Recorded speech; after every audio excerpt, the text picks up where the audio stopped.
Alright, was leaving work Friday afternoon and I was asked to present myself in front of this chicken. I'm here. Tell us, chicken, what's wrong? Chicken? Chicken? Tell me. It's not working. It never does. Okay, this guy's not been eating.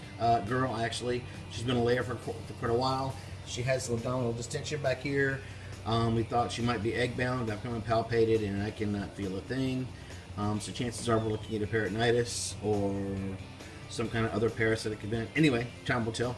But tomorrow we're going to bring me a fecal sample, and that's what she looks like today. They're working really hard at making sure she's staying hydrated, so she's getting quite a bit of personal attention. Oh, look at those clean water dishes. Oh, and food dish. That's for chickens.